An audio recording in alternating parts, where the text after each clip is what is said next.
지금 이 시간에는 우리 하나님의 말씀을 함께 보시고 글로리아 성가대가 하나님께 올려드리는 찬양이 있겠습니다. 시편 105편 17절로부터 19절까지입니다. 제가 봉독하겠습니다. 그런데 주님은 그들보다 앞서 한 사람을 보내셨으니 그는 종으로 팔린 요셉이다. 사람들은 그 발에 착고를 채우고 그 목에는 쇠칼을 씌웠다. 마침내 그의 예언은 이루어졌다. 주님의 말씀은 그의 진실을 증명해 주었다. 아멘. 오늘 제가 잠깐 기도하고 말씀 들어가도록 하겠습니다. 사랑하는 아버지 하나님, 참 감사합니다. 오늘도 주님의 말씀 주셨습니다. 이 말씀 속에서 저희들 각자에게 들려지고 또 저희들 각자의 심령에 새겨지는 그런 복된 말씀의 역사가 있기를 간절히 소망합니다. 주님, 저희들의 심령을 열어주시고 또 주님 말씀을 잘 받을 수 있도록 축복하여 주시옵소서. 주님의 성령께 우리 모두의 마음의 귀와 또 눈을 열어달라고 의탁드리오며 우리 구주 예수님의 이름으로 기도하였습니다. 아멘. 제가 3주 전에 예수님이 말씀하신 달란트 비유 말씀드리면서 그 비유의 키는 달란트를 준 주인이 어떤 분인지를 아는 것이다 라고 말씀을 드렸죠. 물론 달란트를 늘리는 것 중요합니다. 우리의 인생에서 우리에게 주신 지식이나 지혜가 있으면 그것도 늘려야 하죠. 우리에게 부를 주셨으면 그것도 늘려야 할 필요가 있고요. 또 우리에게 여러 그 힘과 또 능력도 주셨는데 또 은사 우리 여러 가지 장기라든지 이런 것들을 주셨는데 그런 것도 늘리는 것, 거기에 애를 쓰는 것 나쁜 일은 아니죠. 당연히 따라와야 될 일입니다. 그런데 말씀드리고자 하는 포인트는 이 모든 것을 주신 하나님이 어떤 분이신가를 아는 것이다 라는 것을 강조해서 말씀을 드렸습니다. 그래서 모세도 자기의 중보자의 소명을 받았을 때 그 소명을 잘 감당하기 위해서는 하나님이 어떤 분인지를 알아야 했던 그런 필요를 말씀을 드렸고요. 또 다윗도 그만큼 많은 고통과 눌림 속에서 괴로운 인생을 늙음하게 이르기까지 그렇게 살았지만 하나님이 어떤 분이신지를 알면서 그 인생을 살아내서 하나님께 합당한 하나님의 마음의 기쁨이 되는 그런 사람이 되었는가를 지난주에 또 말씀을 드렸습니다. 오늘은 역시 잘 아시는 요셉에 대해서 좀 말씀을 드리려고 해요. 창세기 후반부에서 아주 강한 하이라이트를 받는 인물이 바로 요셉이죠. 요셉에게는 10명의 형들이 있었습니다. 이 기억하시죠? 아버지 야곱에게는 12형제가 있었는데 요셉은 11번째였고 그 밑에 이제 베냐민이라는 동생이 이제 눈지막히 또 태어났죠. 근데 훗날에 이 11번째 아들 요셉으로 인해서 온 가족이 이집트로 이사를 가게 되고 그러면서 이제 그 기근으로부터 이제 구원받게 되는 역사가 일어나죠.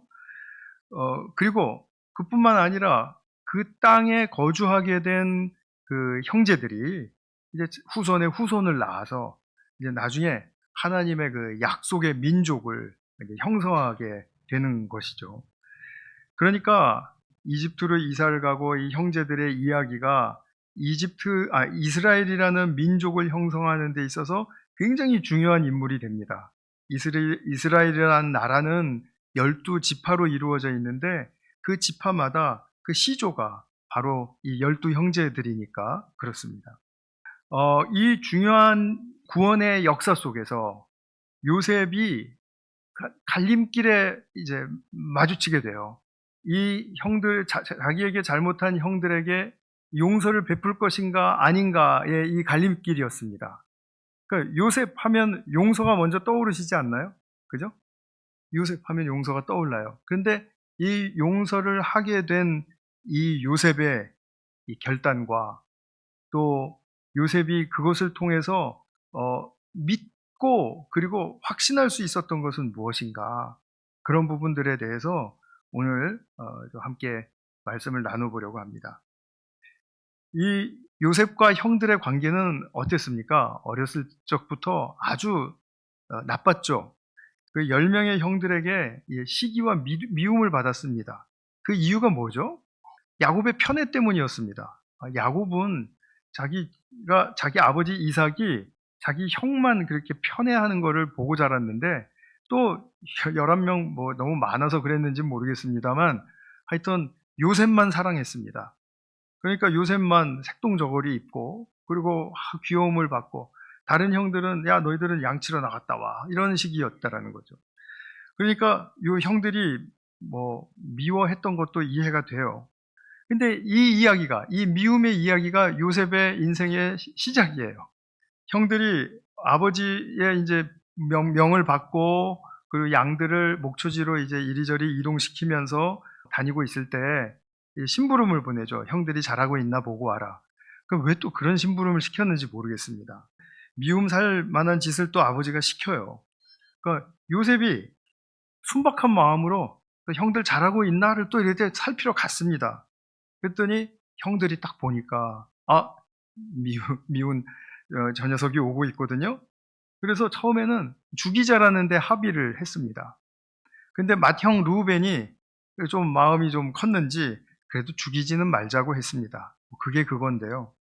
근데 다른 형 유다가 그러다 보니까 그냥 뭐 웅덩이에 뭐 넣고서는 뭐 그게 우리가 손으로 죽이지 않는 것만 뭐 죽이는 거냐, 이렇게 하면 죽으니까 우리 이집트로 팔아버리자, 노예로. 이렇게 해서 이제 요셉이 이집트에 팔려가는 이야기가 나오죠. 사람이 미워지면 저 사람은 내 인생에서 없어졌으면 좋겠다라는 생각이 들고요. 그것이 형제라 할지라도 그런 생각은 막을 수가 없는 것 같아요. 거기다가 그 미움에 동참하는 몇 명이 더 있으면은 이제 죽이자라고 하는 거죠. 그런 말까지 나오는 것이고, 그러니까 이 미움은 사람을 죽이는 살인의 직접적인 동기가 되는 것이고, 또 죽을 위협까지 당하게 된 이 피해자는 아주 큰 상처로 남는 것이죠. 트라우마가 뭐 이만저만 큰 것이 아닐 것입니다. 한 아버지를 모시는 그 형제들 간에도 이런 일을 당하면 정말 극복하기가 어렵다라는 것, 우리가 참 많이 듣고 보곤 하기도 합니다. 그래서 형들의 이런 그 계략 때문에 요셉은 이집트로 팔려가서 뭐 이제는 그 아버지의 총애를 받던 그런 삶으로부터 완전히 노예 바닥에 그 비참한 삶으로 떨어집니다. 경호대장 보디발이라는 사람의 집에 이제 노예로 팔려가게 되었죠. 이 당시 기사를 담고 있는 창세기 39장을 보시면 이제 이 요셉이 노예가 되었다가 이제 관리인으로까지 이제 또 승진도 하고 이렇게 되는데, 이런 과정에서 하나님께서 함께 하셨기 때문이다라고 이렇게 강조해서 이야기를 해줍니다. 창세기 39장 2절과 3절에서 반복해서 주님께서 요셉과 함께 계셨다. 그리고 또 좀 뒤쪽으로 가서 39장 5절 보면 주님께서 요셉을 보셨다, 지켜보셨다, 지켜주셨다, 이런 뜻입니다. 그리고 그 이집트 사람 보디발의 집에 복을 내려주셨다. 그런데 이 복을 받은 이 집안의 이 아내, 여주인이 요셉을 자꾸 유혹하지 않습니까? 요셉이 그걸 자꾸 거절하니까 이 여자가 그냥 완전히 거짓말로 술수를 걸죠. 그래서 이제 투옥을 시켜버립니다. 주님께서 함께 하셨는데 투옥이 되는 거예요. 이런 일이 있을 수 있습니까? 여기 있었습니다. 근데 이 감옥에 갇히니까 또 하나님께서 어떻게 하셨다고 창세기 기자가 말하냐 하면 39장 21절입니다. 주님께서 그와 함께 계시면서 돌보아 주시고 그를 한결같이 사랑하셔서, 아니 거짓 술수에 말려들어서 투옥이 돼서 지금 엄청난 고생을 하고 있는데 아무렇지도 않게 주님께서 함께 계셔서 돌보아 주시고 한결같이 사랑하셨다, 이런 말씀을 읽으시면 성도님들 마음은 좀 어떠십니까? 뭐 한 분 한 분 좀 들어보고 싶습니다만 좀 이거 뭐 감옥에 가게 하지 마시든지 뭐 이렇게 생각이 안 드시나요? 그런데 거기서도 또 한결같이 사랑하시고 함께 하시고 하셨다. 그러니까 우리가 이 사건을 통해서 우리의 생각과 뭐 우리의 이 상식은 좀 벗어나서 좀 그것을 떠나서 하나님이 함께 하신다고 해서 우리의 현실의 문제가 뭐잘 해결되고 평탄해지고 이런 것은 아니구나 아실 수 있겠죠. 요셉의 사정은 더 나빠졌는데 그 가운데 주님의 함께 하신다라는 그 말씀이 우리에게 무엇을 생각하게 할까요? 하나님이 함께 하셔서 요셉이 얻은 유익이 있단 말입니까? 감옥에서. 그러니까 상황이 더 나빠졌는데 창세기 이 기자는 하나님이 함께 하셔서 사랑하시고 감옥에 있는데 고생하고 있는데 지금 뭔가 시사하는 바가 있습니다. 뭔가 하나님께서 행하시는 일이 있었다라는 거죠. 근데 창세기 본문만을 보아서는 우리가 그것을 알기가 쉽지가 않습니다. 그런데 감사하게도 오늘 읽은 시편 105편을 보면 요셉의 감옥의 현실에서 어떤 일이 일어났는지를 시편 기자가 우리에게 말해주고 있습니다. 오늘 본문은 시편 105편 속에 들어있는 일부를 우리가 보셨는데 시편 105편은 이스라엘의 구원 역사를 개관한 그런 내용을 담고 있어요. 말하자면 하나님께서 아브라함을 부르셨고 약속을 하셨고 그리고 그 약속은 이삭과 야곱을 통해서 내려왔고 그리고 또 요셉은 이러한 일을 통해서 하나님의 구원 역사에 동참하였다라는 그런 흐름을 가지고 이야기를 해주고 있는데 그 중에 우리가 본 말씀이 여기에 나와요.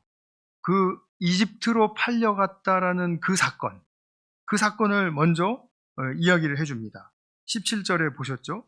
주님은 그들보다, 그러니까 가족들보다 앞서 한 사람을 보내셨으니 그는 종으로 팔린 요셉이다. 그랬죠. 종으로 팔려서 갔는데 어쨌든 감옥 생활을 거기서 하면서 온갖 고초를 다 겪었죠. 그것을 18절에서 설명을 해주죠.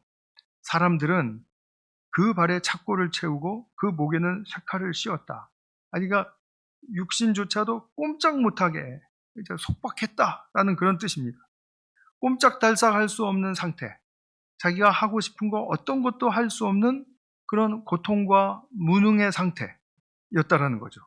지금 요셉은 그 자리에 고정된 채로 어떤 것도 할 수 없었습니다. 그런데 이 일이 언제까지 지속되었냐 하면 19절에 보면 마침내 그의 예언이, 그의 말씀이 이루어졌다라고 합니다. 개역개정에는 하나님의 말씀이 응할 때까지, 이루어질 때까지 그는 고통을 받고 있었다라고 말씀을 하는 것입니다. 그러면 여호와의 말씀이 응해서 이루신 것이 있다라는 뜻인데 무엇을 이루신 것입니까? 그게 궁금하죠. 그런데 오늘 우리가 본 새 번역은 그 궁금증을 풀기에 조금 미흡한 해석이 아닌가 하는 생각이 듭니다. 제가 왜 이런 말씀을 드리냐면 다른 모든 번역과 완전히 새 번역만 딱 달라요. 그래서 새 번역에서는 뭐라고 했냐면 그의 진실을 증명해 주셨다라고 이야기를 해요. 그러니까 말씀이 응한 것이, 말씀이 이룬 것은 뭐냐? 말씀이 그의 요셉의 진실을 증명해 줬다.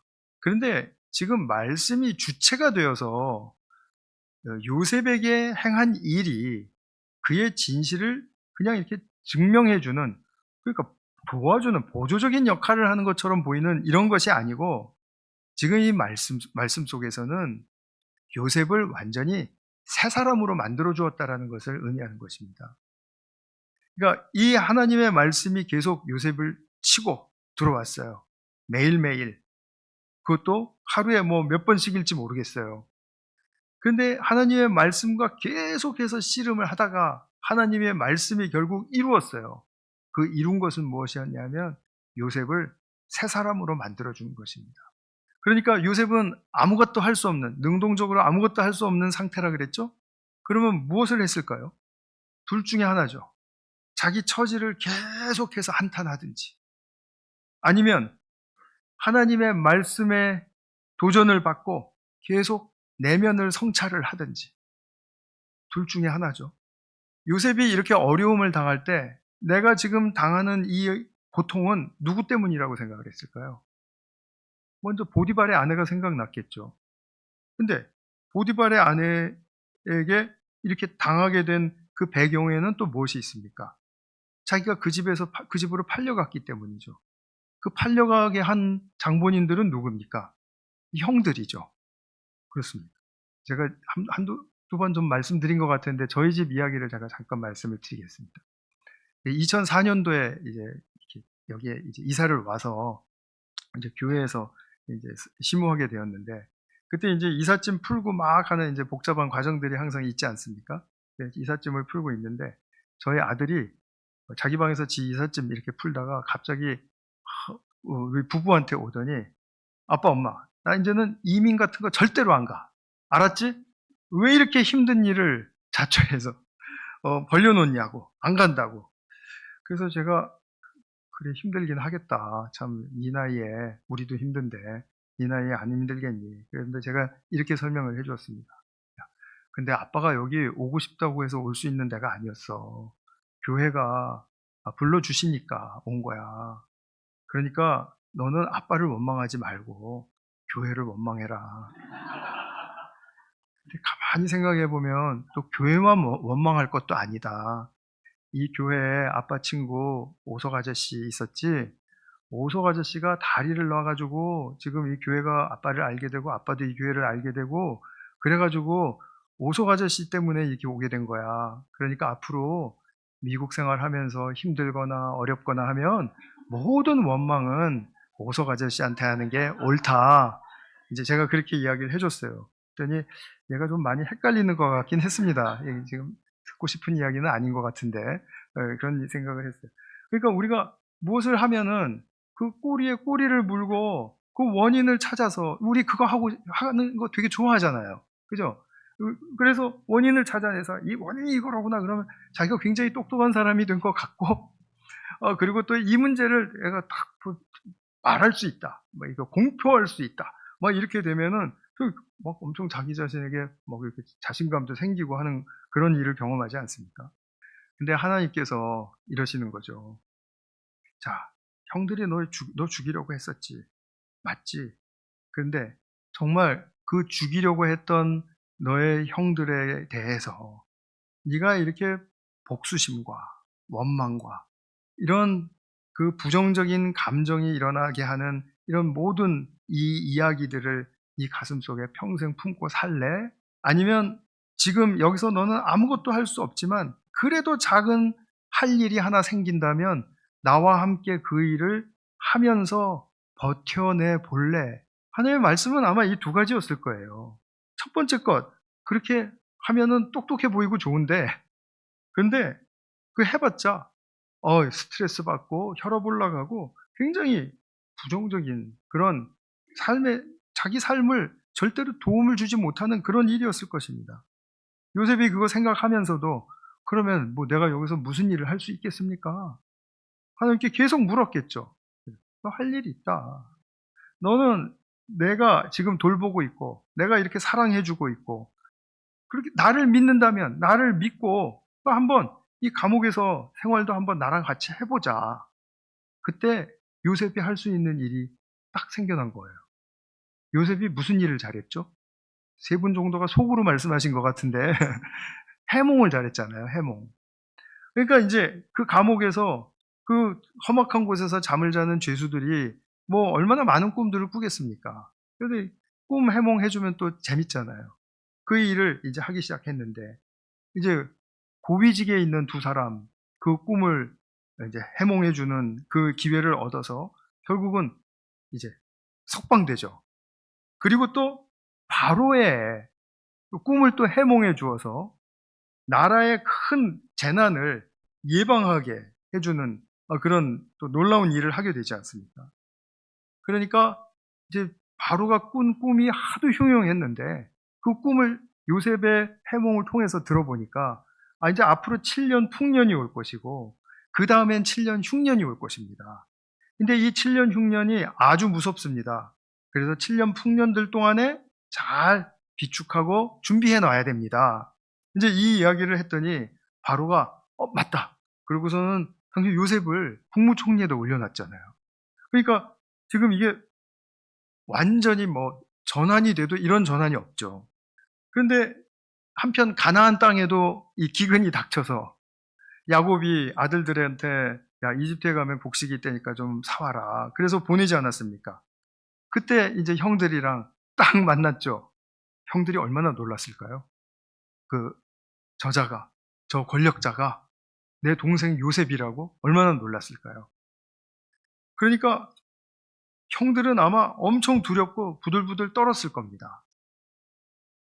그런데 이 부들부들 떨고 있는 형들에게 요셉이 이런 말을 해주죠.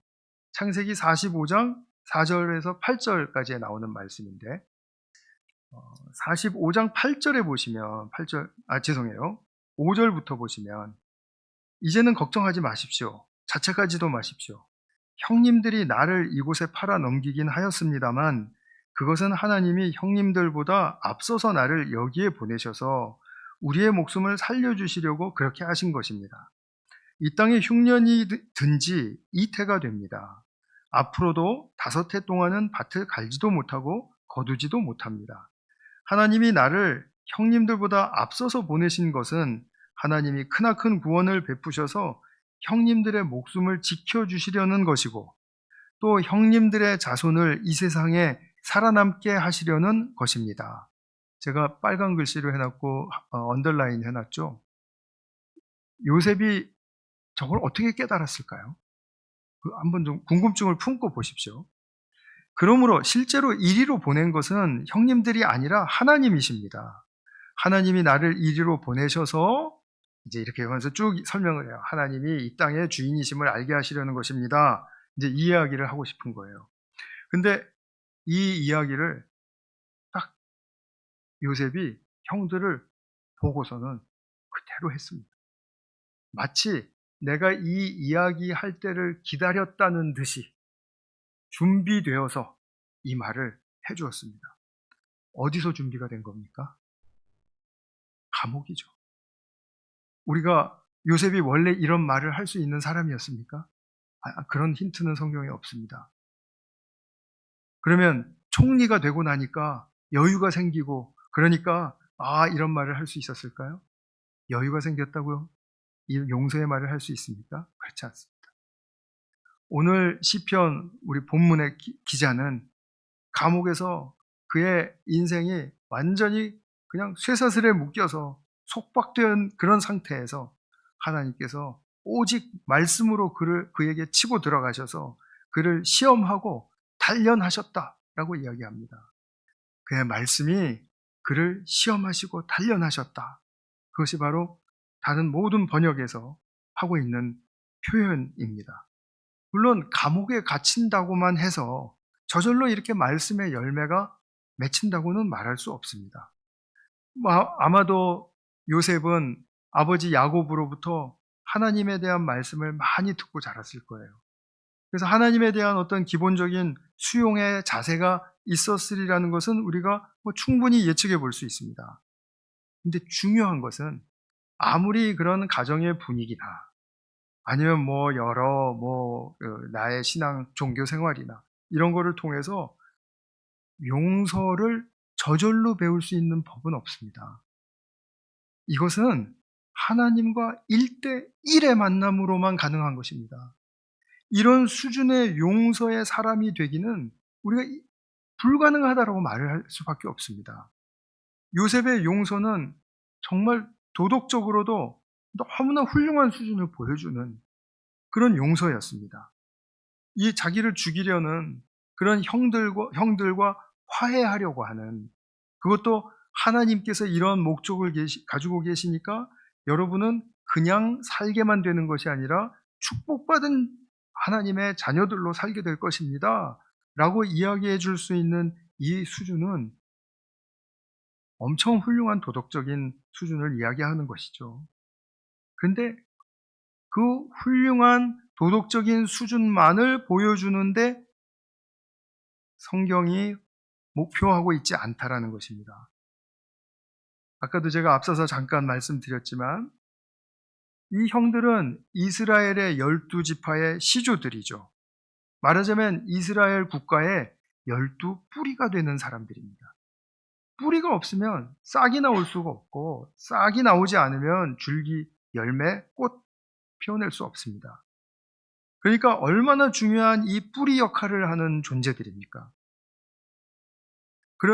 그런데 하나님께서는 지금 하는 이 형들의, 그러니까 형제들의 자손들이 이제 수백만이 되었을 때 이집트에서 끌어내셔서 시내산에 군집시켜 놓고 그리고 너희는 나의 제사장 나라가 될 거야 하고 이렇게 민족을 선포하실 때 이전에는 없었던, 이전에는 뭐 전무후무했던 그런 여호와 하나님이 주인 되시고 왕 되신 신정국가의 출범이라고 말씀을 드렸죠. 모세 이야기할 때 제가 말씀드린 것 같은데요. 근데 이 신정국가가 출범할 때 이 새 나라의 건국 이념 중에 가장 중요한 것이라고 말해야 한다면 무엇이 있을까요? 요셉의 용서입니다. 그렇지 않습니까? 요셉이 용서하지 않고 이 형제들에게 복수했다면 이 형제들은 존재할 수 없습니다. 뭐 죽이지는 않았더라도 흐트러져서 뭐 그냥 뭐 그렇게 됐겠죠. 흐지부지 됐겠죠. 이스라엘은 용서의 나라입니다. 오늘날 보는 이스라엘과는 많이 다릅니다. 많이 다릅니다. 그래서 그것과 연결시키지는 마시기 바래요. 그러나 그들의 조상은 수천 년 전에 이런 요셉의 용서에 기반해서 이루어질 수 있었던 민족이었고 나라였다라는 사실에는 저는 너무 큰 동의와 그리고 기쁨이 있습니다. 아, 나라가 태동할 때 이런 것으로도 태동할 수 있구나. 아, 정말 하나님의 놀라운 역사다. 그런데 하나님 많은 사람들 건드리시지 않고 요셉 하나 딱 집어서 요셉 하나 용서의 사람으로 만드시니까 그 모든 형제들이 용서를 받고 이스라엘의 근간이 되는 것이죠. 어리고 약한 자기 형제를 죽인다고 달려들었던 그 형제들, 인신매매단이잖아요. 이거는 죄목은 인신매매지 않습니까? 근데 훗날 하나님이 주신 율법을 보면 인신매매하는 자들은 법으로 뭘 어떻게 처형하죠? 자신 있게 말씀하시는 분 없습니까? 사형입니다. 사형. 사람 파는 자들은 사형이라고 분명히 명시해 주셨어요. 그런데 이 사형 당해야 마땅한 형제들이 요셉의 용서로 인해서 살아남았다는 거죠. 살아남을 뿐만 아니라 그 용서의 은택으로 그 후손들이 아버지 야곱의 이름 아래 거룩한 나라를 이룰 수 있었다는 것이죠. 마침내 그들은 정말 이 용서를 기반으로 한 새 나라를 시작할 수 있었다라는 것입니다. 만일 요셉의 용서 없는 보복이 난무했다면 그거는 이루어질 수 없었을 것입니다. 요셉의 용서는 이스라엘이라는 이 나라의 너무나도 중요한 정신이고 그리고 이념이고 그리고 기초였습니다. 그런데 요셉이 형제들을 만났을 때 용서를 해준 이 사건은 훨씬 이전부터 준비되어 왔던 바였었습니다. 그렇죠? 요셉이 감옥에 있다가 얼마나 있었는지 모르겠지만 석방되어서 그 다음에 바로 꿈을 해몽해주고 그 다음에 7년 기근을 지나고 그 다음에 흉년이 들어서 지금 두 번째 해라고 했으니까 적어도 감옥에 있었을 때 하나님 말씀을 만난 것하고 그리고 지금 용서를 선포하는 형들과의 만남의 이 자리까지는 10년 정도 시간이 지났을 겁니다. 근데 요셉은 무엇을 준비하고 있었죠? 하나님이 형들을 내게로 보내주시면 나는 선포한다. 그들을 향한 하나님의 계획을 선포하고 그들은 나의 용서를 입은 자들이라는 것을 나는 분명히 알게 해준다. 이것이었죠. 그래서 중요한 포인트는 뭐냐면요. 내가 신앙생활 하면서 용서의 사람으로 준비하는 것이 중요합니다. 나에게 피해를 준 사람이 나에게 잘못했다 그러면서 빈다 하더라도 그 비는 그 자리에서 하나도 준비 없이 용서해 줄게 이렇게 말이 나올까요? 우리 자신을 정말 솔직하게 생각해 보면 그런 말이 나올 수 있는 사람들입니까? 아니죠. 이것이 용서를 위해서는 우리가 준비가 되어야 된다는 것입니다. 지금 우리의 삶을 한번 생각해 보십시오. 나에게 피해를 준 사람이 있다고 해보세요. 그러면 그 사람이 내게 와서 원수로 살면 뭐 제일 가장 편하죠. 안 보고 살면. 그렇게 생각이 들죠. 그러나 그 사람이 와서, 나 미안하게 됐다고. 그러면은 어떤 반응으로 나가시겠습니까? 준비하셔야 된다라는 거예요. 그렇기 때문에 지금은 나에게 피해를 준 사람이 없다 할지라도 우리가 피해를 한 번도 안 당하고 살아갈 수 있는 이 지금 인생입니까? 그렇지 않지 않습니까? 우리는 분명히 가해를 당하고 피해를 입고 그리고 가해자를 용서해 줘야 할 그 자리에 분명히 있을 때가 뭐 통계적으로 너무나도 높게 있을 가능성이 많죠. 그렇다면 우리는 그때를 위해서 어떻게 용서를 준비를 해야 되겠습니까? 두 가지입니다. 첫 번째 것은 자기를 정직하게 성찰하는 것입니다. 자기 내면을 들여다보지 않으면 용서는 결코 준비될 수가 없습니다.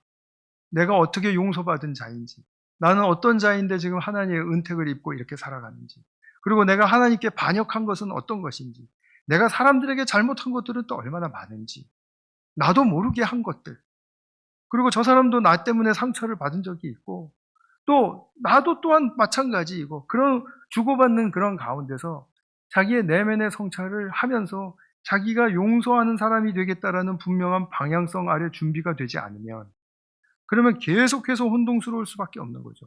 누가 먼저 용서해야 되냐? 어느 정도 용서해야 되냐? 이런 용서도 용서냐? 하면서 계속해서 따지게 될 거예요. 정말 구차한 자꾸 그런 어떤 빚어지는 신앙의 부작용들이 일어나게 되는 것이죠. 그래서 자기 자신을 정직하게 성찰하는 것은 너무 필요합니다. 두 번째로는 하나님의 말씀과 치열하게 맞닥뜨리셔야 됩니다. 내가 겉으로 보기에는 사람들이 아유 저 사람 뭐 물인지 우유인지 모르겠다. 뭐 물에 탔는지 술에 탔는지 뭐 우유부단해 보인다. 뭐 아유 저렇게 느려 터졌냐. 뭐 사람이 좋기만 하냐. 뭐 이렇게 보인다 할지라도요. 상관할 필요 없습니다. 내가 하나님 앞에서 하나님의 말씀을 듣는 자리에서 그 말씀과 치열하게 싸우지 않으면 내 자신을 절대로 넘어설 수가 없습니다. 저는 알고 있어요. 사람이란 존재는 자기 스스로의 벽을 넘을 수 없는 존재라는 것. 어느 정도 넘어가는 것처럼 보일런지 모르지만 결코 하나님이 원하시는 새 사람으로 이르기까지의 그 가로막고 있는 벽을 스스로 넘을 수는 없는 존재라는 걸 저는 너무 잘 알고 있습니다. 아마 많은 성도님들이 그것을 다 인정하실 겁니다. 그렇다면 무엇과 싸워야 됩니까? 말씀과 싸우셔야 됩니다. 싸운다라는 표현이 좀 그렇지만 하나님의 말씀에 대해서 엄청 많이 물어보시고 그리고 하나님 듣고 싶다고 때도 쓰시고 그리고 하나님이 하나님은 저를 다 받아주시니까 저는 어떻게 하나님께 행해도 돼요. 내 목표만 분명하면 하나님 말씀과 내가 싸우러 나왔습니다. 이것만 분명하시면은 그냥 하나님 앞에 나아가서 때를 부리든지 발버둥을 치시든지 사람들 앞에서는 그러지 마시고 하나님 앞에서 그러시라는 얘기입니다. 우리 근데 그게 바뀌어져 있어요. 하나님 앞에만 가면은 그냥 쥐죽은 듯이 가만히 있는 게 그게 예의인 줄 알고 거꾸로 살고 있는 겁니다. 우리의 내적인 강인함은 어디서 옵니까? 바로 말씀과 씨름 속에서 옵니다. 모든 신앙의 모델이 되는 사람들은 그런 말씀과의 씨름을 통해서 자기의 인생을 넘어가곤 했습니다.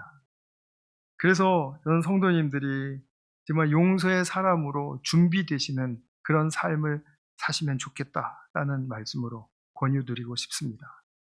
그러기 위해서 우리가 해야 할 바를 잘 알고 그리고 하나님께 명쾌한 태도로 나아가실 수 있는 그런 축복받은 주님의 자녀들 되시기를 축원합니다. 기도하겠습니다. 사랑하는 아버지 하나님, 오늘 요셉을 통해서 우리가 어떻게 용서의 사람으로 설 수 있었는가를 배우게 되었습니다. 정말 우리는 인생 속에서 많은 피해를 입기도 하고 또 피해를 주기도 하는데, 근데 우리는 용서에 대한 어떠한 태도를 가지고 사는지, 용서가 얼마나 중요한 하나님 나라의 정신이고 생명의 힘인지 그것을 우리가 간과하면서 살아갈 때가 참으로 많은 것 같습니다. 그러나 주님, 오늘 요셉을 통해서 가르쳐 주신 이 용서의 사람이 되는 길, 저희들이 잘 터득하고 그리고 이 터득한 이 삶을 정말 실질적으로 우리의 삶에서 살아낼 수 있는 그런 주님의 사람들 되게 하여 주시옵소서. 주님께서 오늘 이 시간에도 함께 하여 주신 것을 감사드리고 우리 구주 예수님의 이름으로 기도하였습니다. 아멘.